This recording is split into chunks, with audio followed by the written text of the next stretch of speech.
Dad always used to say the only causes worth fighting for were the lost causes.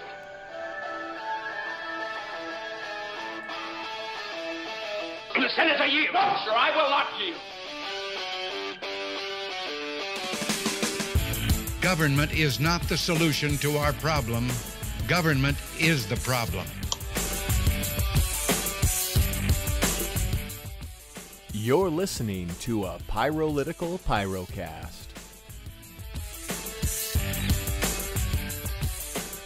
Hello and welcome to the Pyrocast presented by Pyrolitical Radio Show. Hey everyone, I'm Thomas. And I'm Randall. And we're excited to talk to you tonight. We've got some great topics in line. And Randall, what are we going to be speaking about tonight? Well, we're going to talk about law enforcement, protecting and preserving and protecting peace officers, that sort of thing. We're going to talk about that because that's what we're going to talk about. We're going to talk about cops and peace. So that's kind of a new thing because, as you know, over the many, months and even years now, we've been talking about how bad cops are and all those things. So we want to actually break it down. Officially, I guess what we would call this show is what's the purpose of law enforcement, and do we need to break the law to enforce the law? I love that topic because we tend to have a black and white view of the world, Randall, of this is the law, you follow the law. Good people follow the law. And if it's a law, it must be moral and just, and it's just way murky. It's not exactly that at all. So before we get into this, we just want to invite you to subscribe to our YouTube channel, Pyrolitical Live, and comment on that so we can actually discuss this. And if you think we're right or wrong, or if you got insights, offer them. If you're in law enforcement, we'd love to hear from you. We don't tend to see cops speak out politically unless it's something that benefits them. Hate to say that, but I've seen that enough. We're going to talk about that. So anyway, Randall, start us off on this topic. What do you mean police or serve and protect? Peace officers. What is that? It wasn't too long ago that the sole focus of law enforcement was to, just be a peace officer, right? It wasn't necessarily law enforcement. It was being a peace officer. So you had the sheriff in the town, like Andy Griffith's show, sort of peace officer. He wasn't going around trying to get traffic tickets placed or, drug busts or whatever. He was just being the officer, and as long as the town was peaceful, he was just sitting in his office, being okay. Every once in a while, he had someone in a cell, but that was pretty rare. But that's not specifically Andy Griffith, but that's the sort of thing we used to have here in America, and we constantly see greater encroachment of moving from peace officer to law enforcement in our local police forces, where they're almost becoming an extension of the military domestically.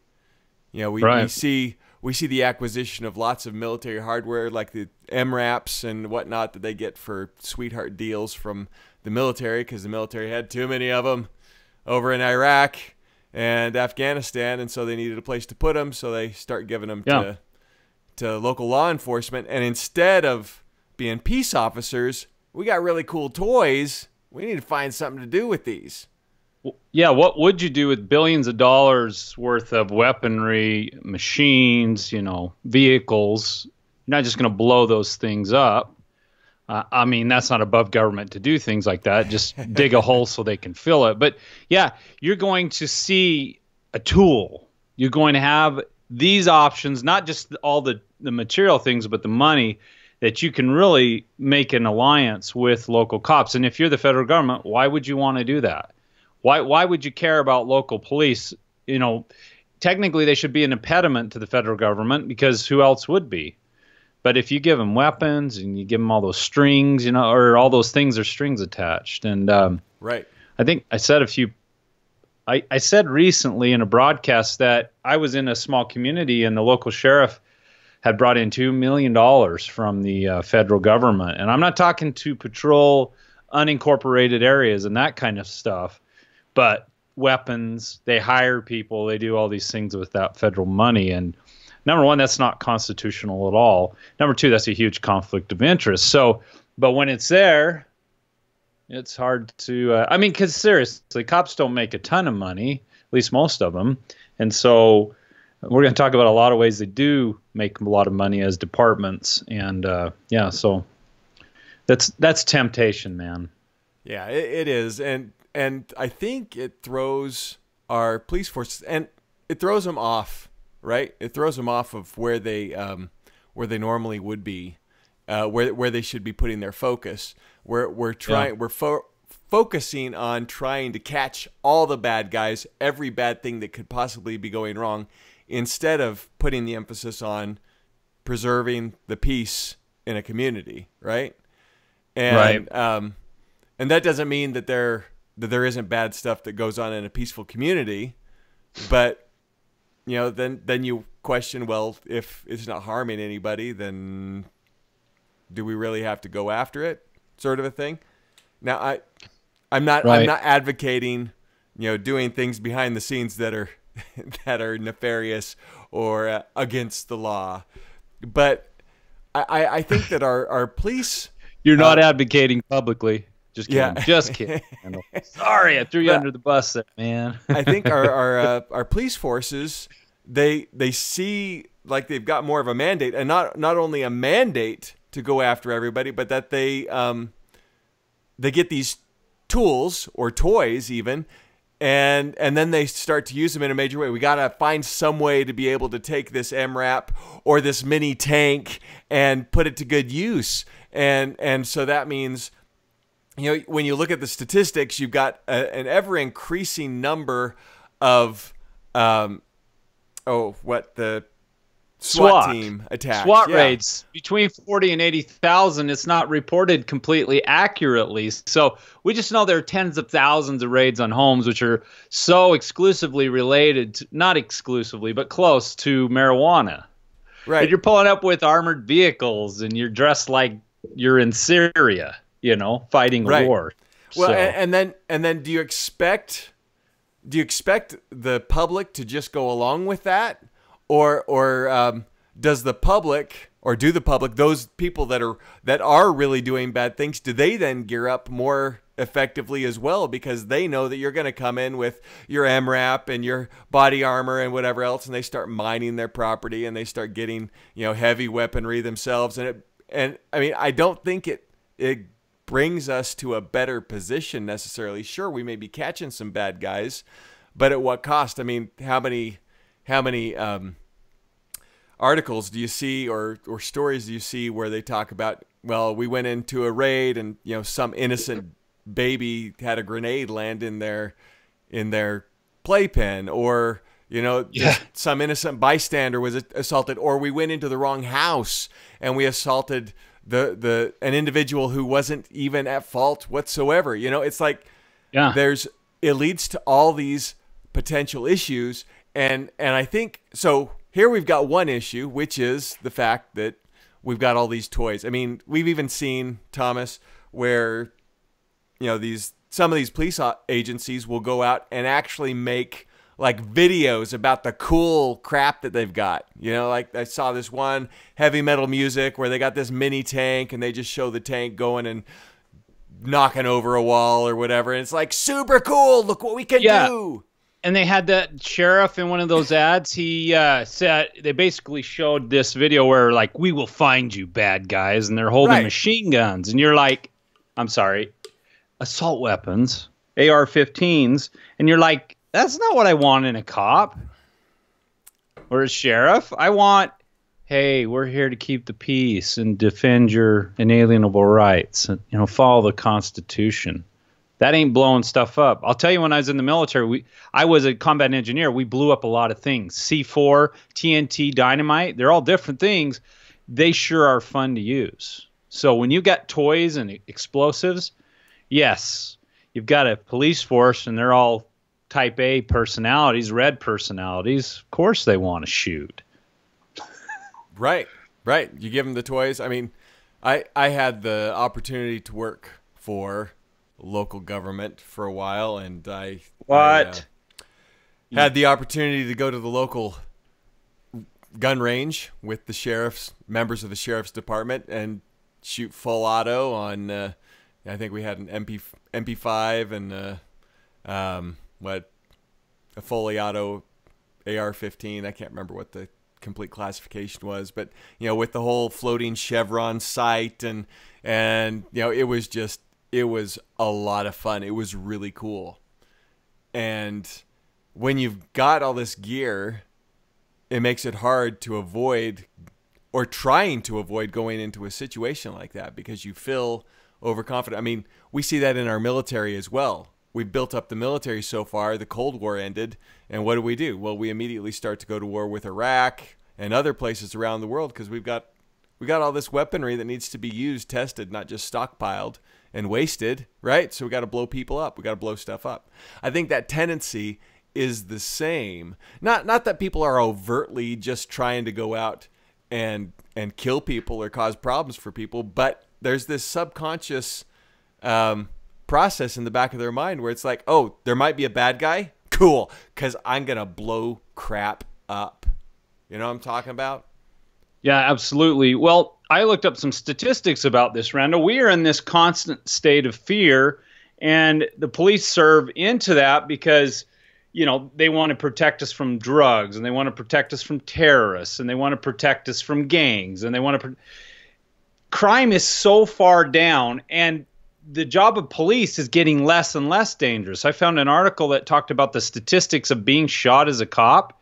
It's very tiny. In fact, being a police officer is not even in the top 10 dangerous jobs in the country. It's not even close. It's not even the top 25. And so the one thing I listened to, Randall, on public radio of all things one time was this officer. Well, he was a trainer. He did de-escalation training for police officers across the country. Now, if you don't know about de-escalation training, that's how you enter. It's what it sounds like. That's how you enter into a precarious situation with someone that is emotional and that could hurt somebody. I mean, police have to deal with this stuff, and firefighters. And he said, the problem I have is I can't get police stations or police forces to book me. He says, I might do 2 trainings a month, and I travel the country in de-escalation training. And what it does is it's to try to get a nonviolent outcome in a potentially violent or dangerous situation. So what he said is you go on this website and you look at police trainings, and they're all about shooting. They're all about how to take people down. They're all about how to be a cop using force, not officers. And he says, I might get a couple a month. So police are being trained on how to be efficient at stopping things with force, hurting people, taking them down, because that's sometimes necessary, not only as a cop, but in life. We believe in the Second Amendment. We support it. And we also believe in self-defense. But we believe in non-aggression. And too often cops are aggressive. Now, I know it's hard to judge them always because they do some great things, but overwhelmingly, de-escalation should always be the first goal of cops, and I don't believe it is. The other thing, too, is I've had plenty of discussions with police officers and sheriff's deputies over the years. You ask them about their oath of office and the Constitution, it's just not there. They don't know anything about it. They don't know about life, liberty, and property. And we're going to talk more about property a little later, I think, because we want to talk about asset forfeiture. But, Randall, here's what I think, and you tell me what you think. If there's no victim, there's no crime. Law should be based on that. And speeding tickets and seatbelt laws, they are not crimes. Or they are not prosecuting crime. They are preempting a behavior that society thinks is dangerous. And I think the reason there's this rising tension is because police officers have become code enforcement officers. There's so much code, like I said, speeding and seatbelts and licensure and all these things that, and texting and all that. And there's no actual victim in most of these cases. It's just preemptive fines. So I think that's part of the reason why people are so frustrated with police is because we see them so much and they're fining the crap out of us. And we're going to talk about that in a connection with asset forfeiture. But I just think there's so many laws that cops can't help but being in our faces all the time. And we should note that this is not necessarily endemic across the U.S. I think there are places where they've got different incentives in place where, you know, it may change the way, and we're going to talk a little bit about this as we go on, but it may change the behavior of the officers. I had a friend recently who moved from our state, the state of Utah, up to Oregon, and he said, you know, he never really noticed that there were too many cops pulling people over, but when he got up to Oregon, he said he never sees it anymore. But then every time he comes back down to Utah to visit, he's like, I see cops pulling people over all over the place. It just seems like, you know, like there's something out of whack. And you know, we want them to enforce the laws or the code, right? That's what we talk about because we want to be safe. But I think the discussion we need to have is about incentives. Okay? Right. Why is an officer trying to enforce the laws or protect, you know, the peace of the people? Why are they? Is it because they see it as their mandate, or because there's a financial benefit or boon for the officers? Now, I'm not saying that officers are greedy scumbags. I'm not saying that. I'm just saying when you have messed up incentives, it can lead you to do things that you wouldn't otherwise do. It's just the way that the world works. It's the way that we work as humans, right? When we see some benefit out there, even if it may be somewhere where we wouldn't normally go, we will go out of our way to try and get that potentially. And so the incentives right now for a police department is that if we, you know, and state code allows this, obviously, at least in most places, that where they can go and they can take, you know, speeding tickets, or they can get you, I mean, whatever the ticket is, the fine, they're going to get that money, or at least a good chunk of it is going to come back into the police department. Right. And most municipalities will factor in fees and fines as part of the department's budget for the year. It's just assumed we're going to make X amount in fees and fines, so we're going to pay for X amount of the police department. And if they get more fees and fines, that pads their budget for the year because it goes back to the department. There was this one department from the article we read in Colorado that 53% of its budget came from citations. Right. Now, that's more than half your money for the year. And it said the most commonly cited violations were, and this is in order, seatbelt violations, no victim, no crime; red light violations, no victim, no crime; and obstructed view, and that's usually cracked windshields. Right. So criminalizing these offenses, it says, while financially benefiting from the endeavor, provides an unsettling perception that the law enforcement community is only self-interested and not concerned in maintaining public safety. Neutralizing this conflict of interest can only improve perceptions of law enforcement. Now, I've got to say, anytime a cop has pulled me over and he says I'm speeding, I have always slowed down after that.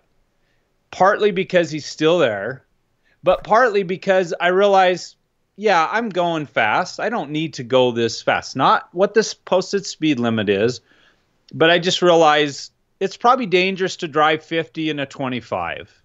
I mean, one time I got a ticket for 93 and a 55 when I was young. That's not safe. So it wouldn't have mattered if I got a ticket.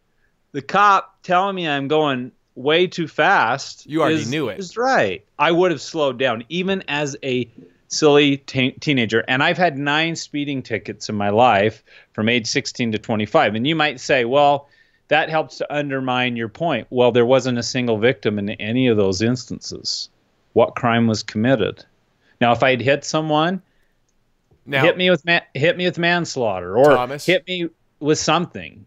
Thomas, if that police officer had pulled you over and just told you, you know what, you're driving a little excessive, you know, will you slow it down? You probably would have had the same result without the fee and the fine. Yeah. Well, I'll tell you what I did one time. This guy, I was volunteering at my son's school as a crossing guard. And this guy barrels through the intersection. And there's kids. And he drove by and I said, "You totally missed that." And he said some flippant comment, like jokingly. He's like, "Yeah, that was dumb," and laughed. And then I screamed, "You could kill a kid," really super loud. And then he slowed down, saw the brake lights, because he knew I was ticked.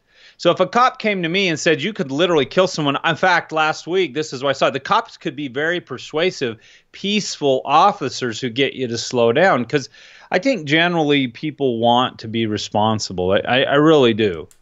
But I just feel like if there's no victim, there's no crime. And living in a free society, that's the way it is. And I would continue. I guess the test is, if you got hit, would you still have those principles like we're espousing right now? And that's always the test. It's easy to espouse principles like we do, Randall, but until they're violated and you have the after, can you keep those? And I think so. Well, and so I think this is leading really well into where I think we want to go and talk about this, because the incentives can help flesh out why, right? Because right now, if you know as a police officer that your budget depends on so many tickets, that's why, most at least police departments around here don't list a quota per se that they do. Some places around the U.S. still do that, but there's a theoretical quota. Like, you need to give so many tickets for so many fines so that we can make sure our budget is met, because so much of it comes from tickets and fines, right? And so you have that side of it, and then you also have rewards. You have, I can't even think of the word, where advancement, giving someone an advancement in rank because, or a raise because they're bringing in so much revenue to the department. The departments then are dependent in a large degree as to who is bringing in money, right? So it's not about whether they're making sure someone's safe. It's about whether they can make the money there. And that's again, this is just part of the story. Fees and fines are part of the story. The other side of this is also asset forfeiture, right? You wanted to talk about asset forfeiture because there's this whole side of, Well, wait. Oh, I wanted to throw these stats in about tickets. Okay. You want to throw stats According in about to what? the motorist.org, the National Motorist Association blog, traffic tickets are $1 billion, multi-billion-dollar industry when they have virtually nothing to do with highway safety, according to the National Motorist Association. So these aren't, this isn't some libertarian, end of world site. It says that no one knows how many traffic tickets are actually issued. Many local units of government deliberately hide this information so they don't have to split their traffic ticket revenue with the state. Not including parking tickets, we can estimate that somewhere between 25 and 50 million traffic tickets are issued each year, assuming an average ticket cost of $150. The total upfront profit from tickets ranges from $3.75 to $7.5 billion. And I would say that's at least $3.75 billion that eats away at the peace and the respect and the likability of police officers for the citizens. I'm not saying some people don't cause accidents with speeding. I'm just saying that most people don't cause any crime with speeding. Anyway, sorry, Randall. I thought while we're still on the topic, I'll throw that in. It just blows your mind. No, that's fine. And insurance surcharges like $300 over a period of 3 years. There's some insurance, incentive there. Raise your insurance. Well, there's this thing called asset forfeiture, which also plays into this, because you could have someone who, maybe they possess drug paraphernalia or they're a dealer or whatever, and then as a tool to be able to go after specifically drug crimes, but also other crimes, they have this tool called asset forfeiture, which is basically where they'll come in and they'll file a court case, not against the individual who they're trying for the drug crime or whatever, they file the court case against $765,000, 362, yeah, whatever, an amount of money, or a house at 365 West Palmyra Lane, whatever. They filed a lawsuit against this property, this asset, which obviously cannot defend itself, and you have no rights as an individual to try and get at. I know you're going crazy, right? Because you don't have any rights to be able to take it or defend it because you aren't it, right? And it's automatically assumed that you have it because it's ill-gotten gains or whatever. There was one case I remember reading about where there was a young man who was dealing drugs or possessing drugs, and he was living in his parents' home, so they went through civil asset forfeiture against the parents' house. The parents had no idea it was even going on, but their house, they lost it. And so it's like, okay, so why are we doing that? They say we're doing that in order to get the bad guys, right? Yeah, so they don't have resources to fight the charges. Right, so they don't have resources to fight the charges, so they're left at the mercy of the police department or whatever agency is prosecuting them.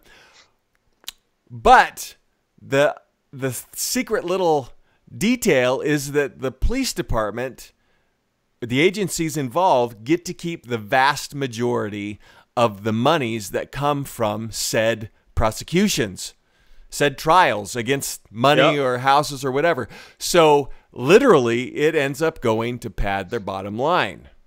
Okay. Yep. Now, is this a tool that our police officers need? Maybe. The point, I don't think we're trying to have an argument here about whether or not they should have civil asset forfeiture. I mean, we can do that on another show.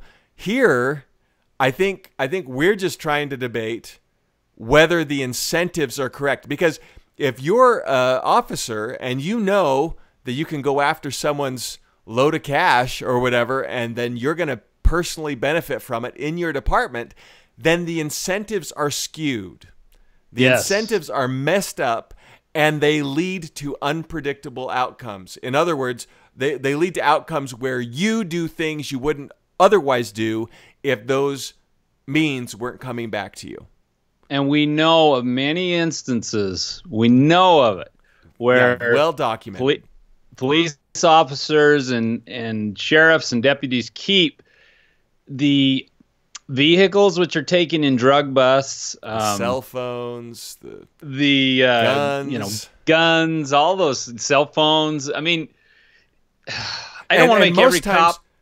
And most times there's no way, even if the individual is proven innocent, because these things were taken in a separate lawsuit under civil asset forfeiture, there's little to no way for them to get the property back. So they're up. There is in Utah now. In fact, I had it out. I mean, literally had it out with the state legislature, Lator, this year at the session, who proposed a new asset forfeiture reform. Now, as I've thought about it, I thought maybe it's a step in the right direction. Like, he added some things like you have 60 days to prove the property's yours if the charges are dropped, and some other things. I mean, it's like half a step forward and half a step, three quarters of step forward and half a step back. So it's a little better. But yeah, we got into it because it's clearly theft. In fact, get this. U.S. cops seized more property than thieves and criminals did last year, and burglars. Criminals were responsible for an overall stealing of $4 billion worth of personal property. Cops were responsible for $5 billion of taking of assets. And so it's obviously the incentives are skewed. And the other thing, too, is I was reading that article in Colorado. There's this new ballot initiative on the line, Randall. We can talk about this, where it's called Stop the Shakedowns, and it was created by Stephen Kerbel. And the goal of the measure that he's running is he wants to fight the incentive of the police to take property or I'm sorry, that's a different thing he's working on, to issue citations, because what he's proposing is that every time you get pulled over and issued a citation, that money goes to a charity of your choice. And they have to report it. The cops have to report them all to the state, and they can't keep any of the proceeds from the citations. Well, not 100%. They have the option to choose to give it to a charity, or to pay the fine directly to the city or state or whatever organization. And until I read that the charity donation, it's reported. Mm-hmm. I thought, I don't care if it's going to a charity or not. I still want these laws gone. But if all that money goes, it's a step in the right direction. Yeah, and no, I had been kind of floating around. I think I talked with you about this. I'd been floating around a similar initiative, but basically saying, okay, anything in order to eliminate this incentive mismatch, we'll say anything that, I mean, pay for the police department with your taxes. Make sure it's paid for that way. And then anything that comes in with fees and fines, give it as a rebate. Give it as a rebate back to all the citizens, because they're the ones that are harmed, right? So the risk. Yeah, they're the ones that take all the risk. So give them a rebate. But I think that this goes, possibly even better, because it doesn't stop. I mean, it doesn't stop the police department from getting revenue, but it gives anyone an option to be able to say, okay, I screwed up. I'm going to pay the fee. I understand. So I'm going to pay it to my favorite charity. And it takes some of that incentive away. You could maybe even bundle the two together and say, okay, you can pay a charity, or you can pay the state or the department. And if they so choose, or not if they so choose, but at the end of the year, you're going to get a rebate check for your portion of whatever came in fees or fines or whatnot. Well, it does hammer away at the incentive. And also, cops are going to be less likely to pull you over for 5 or 10 miles over the speed limit or whatever the infraction is, because unless they're very charitable, it's not worth their time, because they don't benefit directly from it. It's a lot of pullovers would go to, hey, I don't want to do the paperwork for this. Would you please slow down? They wouldn't say that, but it would come to that, just so they can be one and done. Or you know what? You are a hazard. You're driving too fast. You're driving crazy. I'm pulling you over. I'm giving you a fine. That's what your mom said. You're a hazard. You are a hazard. Somehow I made it out. Apparently. I had to get it. You're making a serious point, and I have to make a mom joke. Sorry about that. I should be cited. So go ahead. But that's okay. That's just, I think it really helps it removes that incentive, and it allows officers, instead of being focused on giving people tickets for victimless crimes, it allows them to be focused on preserving and protecting the peace and the individuals, actually going after violent offenders, instead of nonviolent offenders of petty little crimes. But they still have the option to be able to find someone if they think they're doing something that's really outrageous, right? They just go out and give them a fine, but it changes the incentives in such a way that the chances of them abusing it and just trying to ticket everyone they can, having a breathalyzer station or speed traps or whatever, those go away, because they're not really effective at doing what they're saying they want to accomplish, because they're really there to be a revenue generator. And so I think those end up going away, and they'll focus their efforts in more areas where they're actually going to make a difference in the overall makeup of the peace and prosperity of the community, instead of whether they can ticket people. And there won't be as much of a push. I mean, like you and I saw this up at the state legislature, where you have some bills that come across where they try and make things lighter or easier. And all of a sudden, like the civil asset forfeiture thing, you had all these these representatives of law enforcement across the state, you can't take this away from us. We need it. I don't think you'd see half or a quarter of that if the incentives were changed so that they weren't keeping money.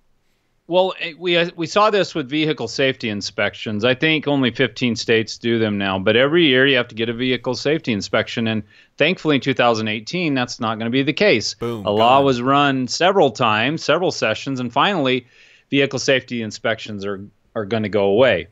It made the state, I think, was it $25 million every year, or that was the lump sum of all. That was the lump sum. That's how much it generated for, places that did the inspections. 900 places or licensed people to do inspections. So obviously Jiffy Lube and others were very motivated, Big O or Jiffy Lube, not to have the law go or change. So anyway, the point is we had a representative of the Utah Highway Patrol there testifying in the committee session against taking away vehicle safety inspections. Well, I just think it keeps everyone safer.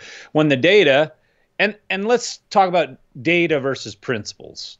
The data showed about 2 accidents in the last year due to vehicle failure, so that argument completely fails.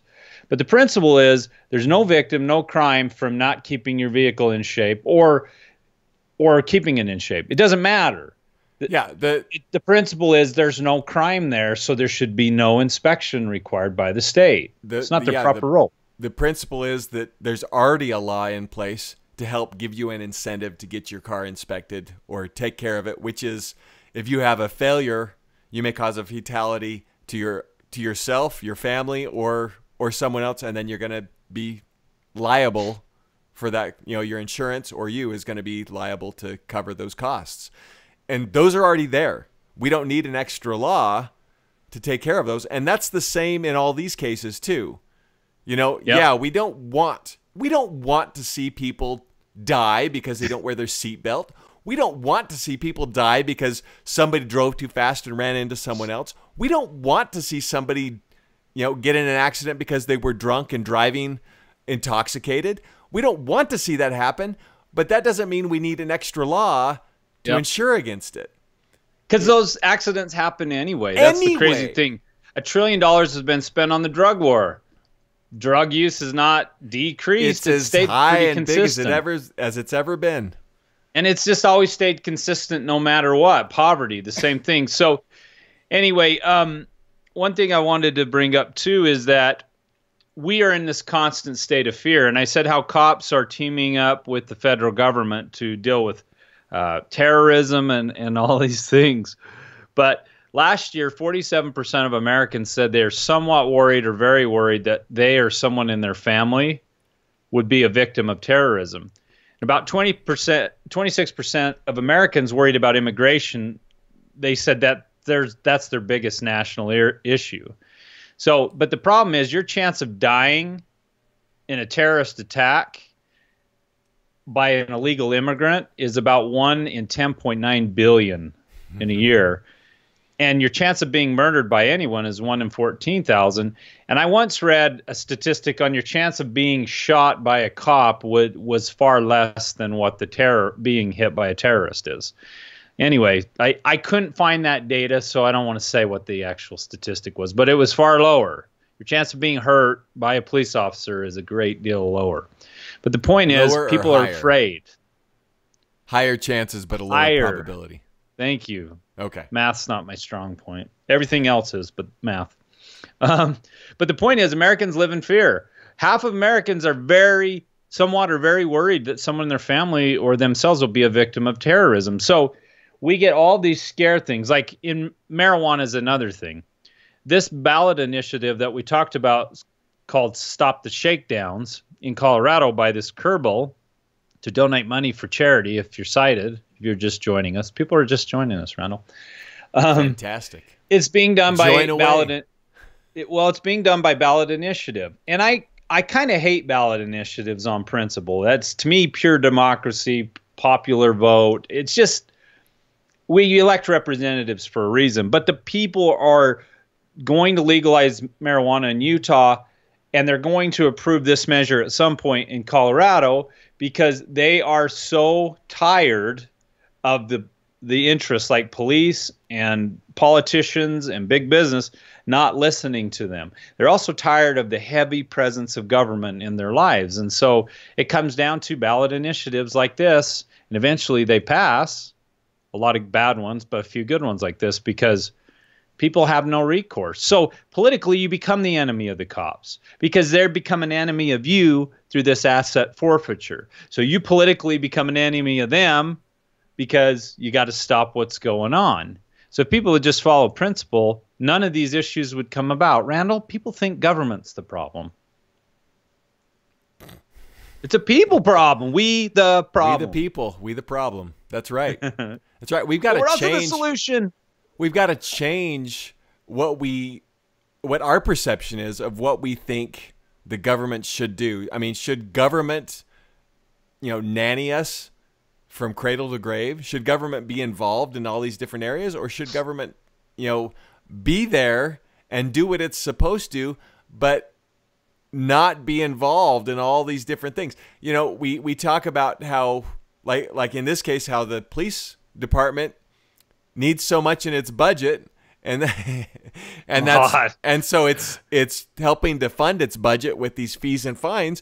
Well, what would their budget be like if they didn't require all this equipment to be able to have to go out and prosecute and attack and really go after people, because that no longer became their role, and their incentive was instead trying to make a difference, a positive difference in the community. It could change things overnight, really.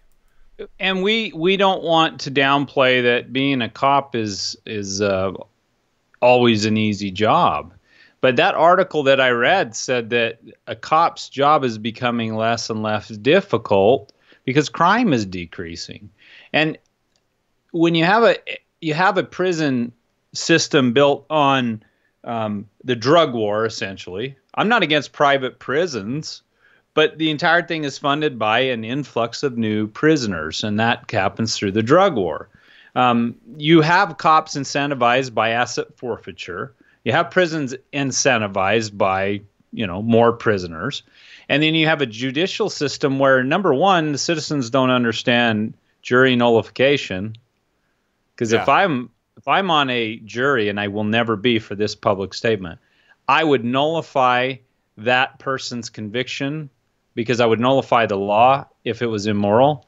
If it was a marijuana case, someone got caught with it and smoking it, there's no way I would convict that person. So you would just say, I believe in jury nullification, and they wouldn't let you on the jury. Then you have no input. I just jury duty proofed myself. So anyway, the point is, we have this entire system which the incentives are on unrighteous self-interest. It's not on helping people to get better. It's not on keeping the peace. It's on weapons. It's on grants. It's on, guns. It's on keeping the prisons full. And I think of, this is so cliche, but the old Andy Griffith show. I just remember that was a funny show, but when he would respond to things, he was always in the office, police station.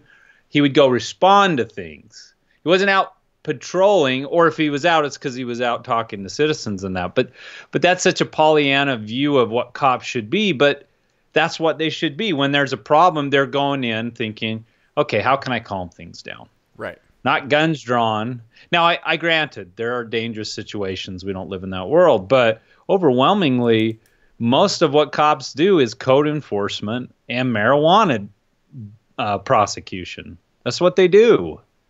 And it's just like, don't you get tired of paperwork on speeding tickets, seatbelt tickets? Don't you get tired of licensure things? I mean, why are cops involved in that?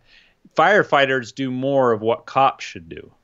I have a friend who's in the, he's on he's a firefighter and has been for, I think, 14 years now.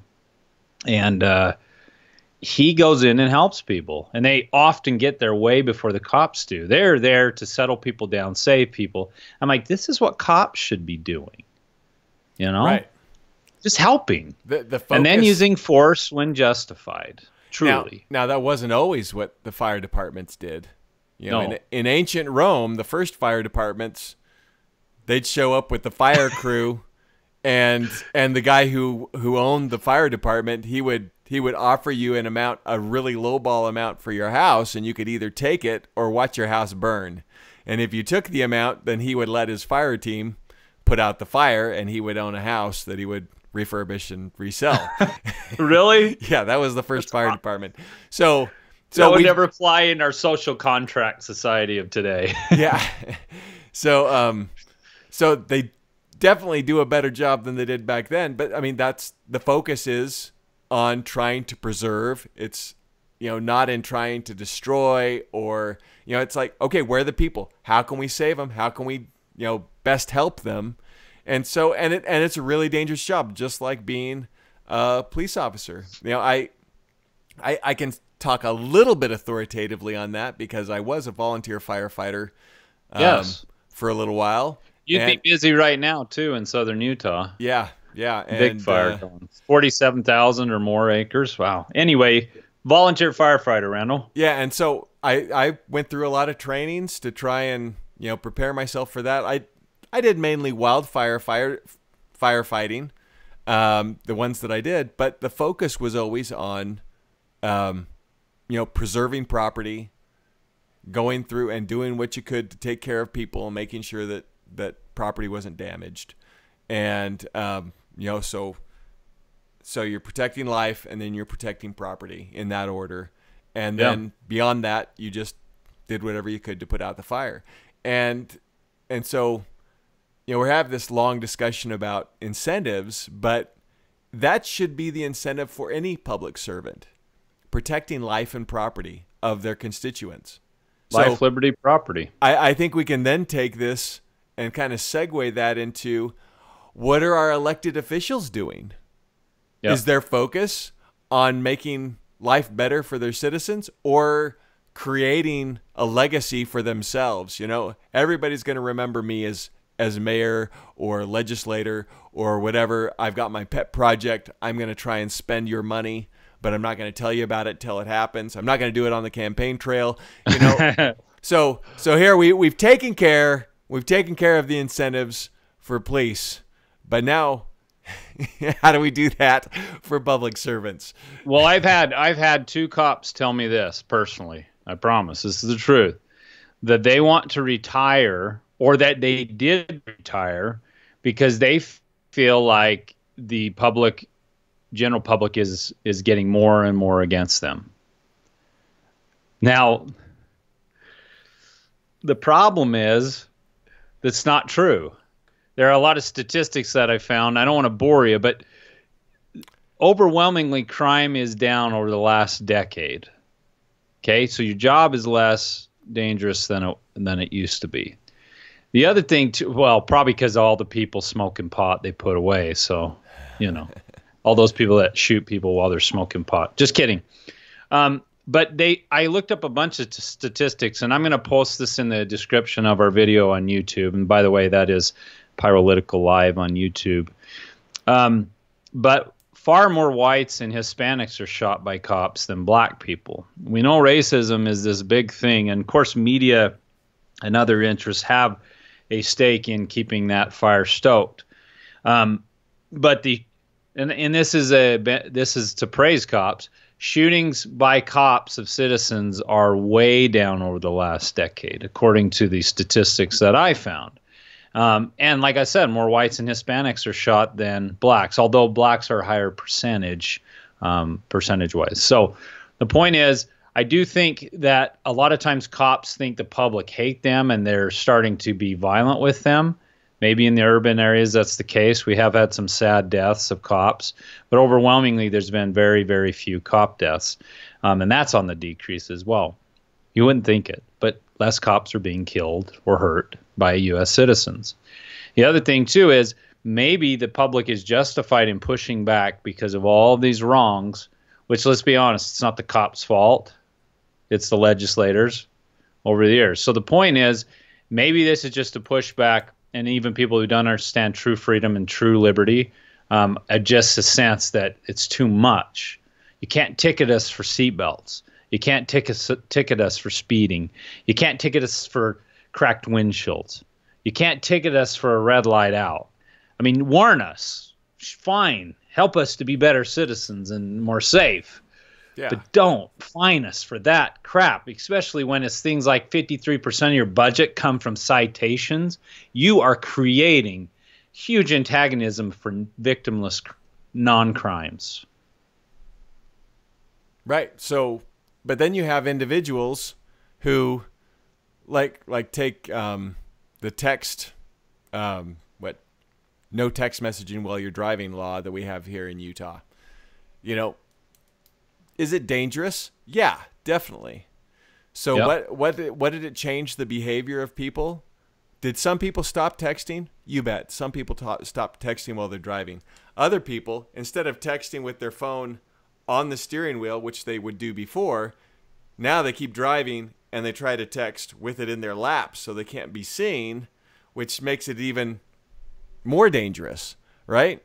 And so just because we changed the law didn't mean that we stopped everybody from texting. We've made them more dangerous, and the police have then taken this again as an opportunity to make money, right?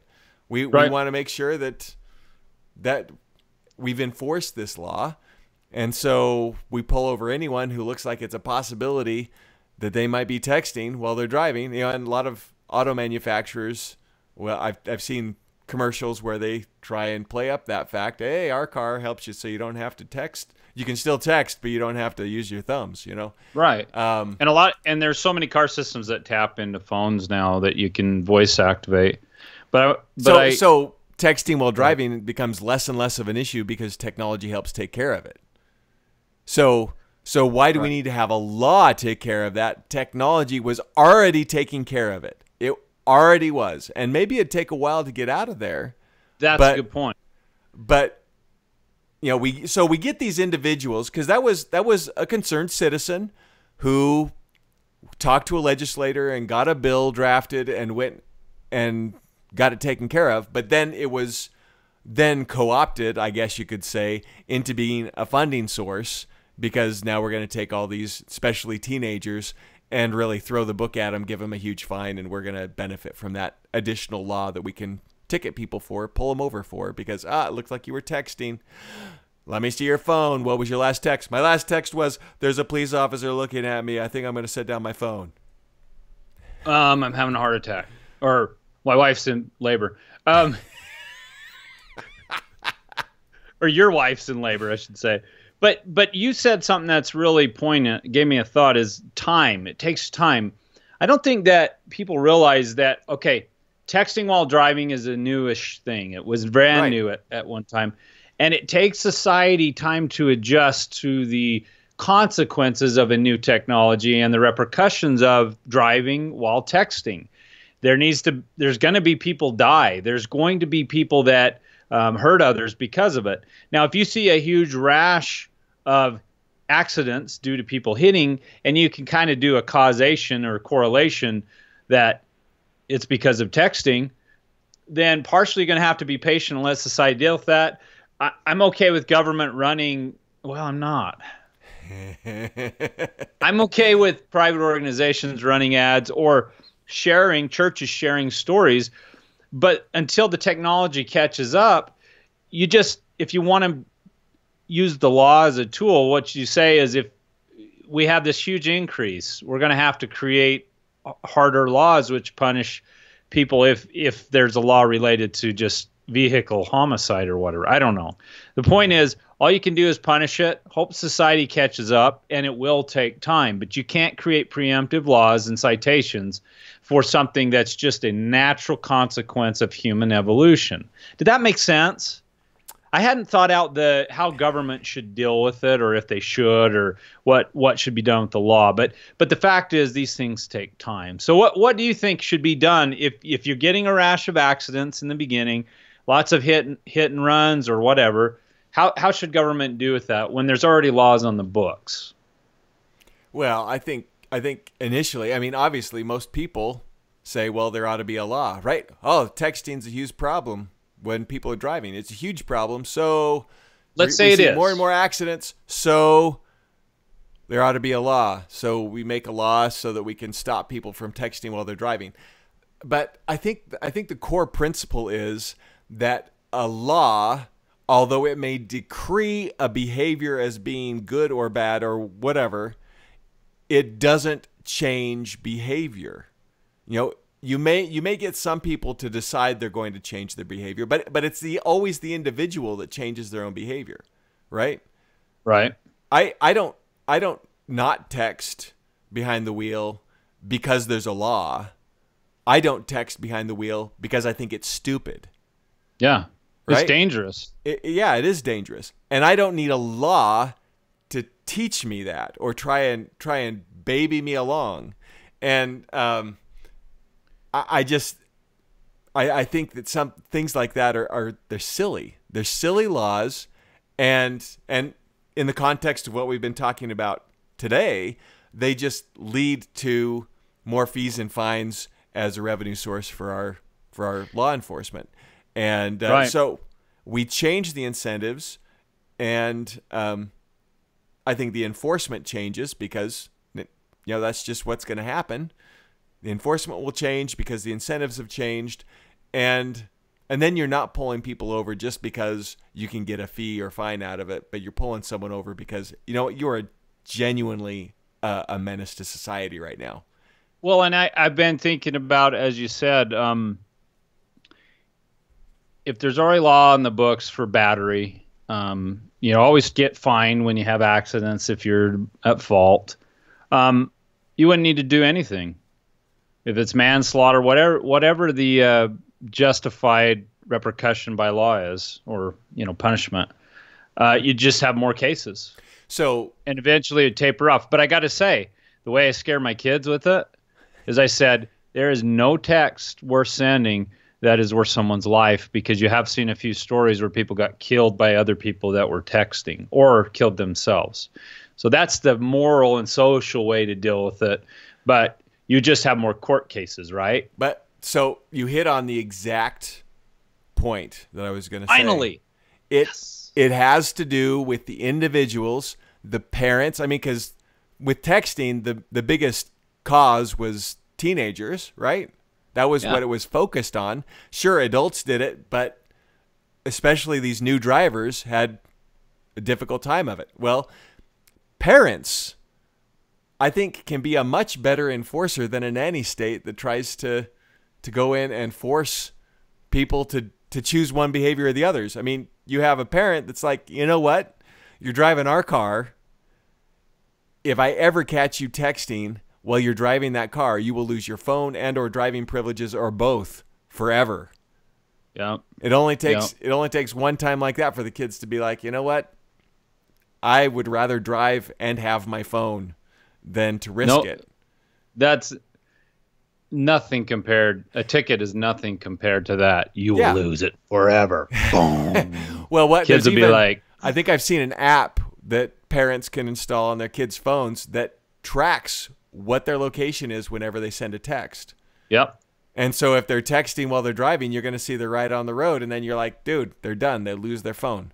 And at all times. So yeah, it doesn't stop them from ever texting while they're driving, because obviously if they text while they're driving, they've already done the text while they were driving. But that's not what the purpose is, to try and stop that. The purpose is to try and change minds so that they make better choices long term, not just this short term. And and overwhelmingly, society takes time to smarten up. We see a few accidents, a few deaths, overwhelming. Randall, it's like smoking cigarettes. We didn't need the heavy hand of government. We didn't need police to bust people for smoking, any of that crap. We just got smarter as a people, and people knew it's bad to smoke. Kills you. It smells awful. Every time I see that truth campaign, I just roll my eyes. Like, everybody knows smoking's bad for you. Well, it sounds like we're out of time. Holy cow. It's kind of rude of the clock to do that to us. But thanks again for listening. If you enjoyed what you heard, go over to Pyrolitical Live on YouTube and subscribe. Heck yes. And join us again next week. Same Pyrolitical time, same Pyrolitical channel. Until then, we'll see ya. Take care. Peace.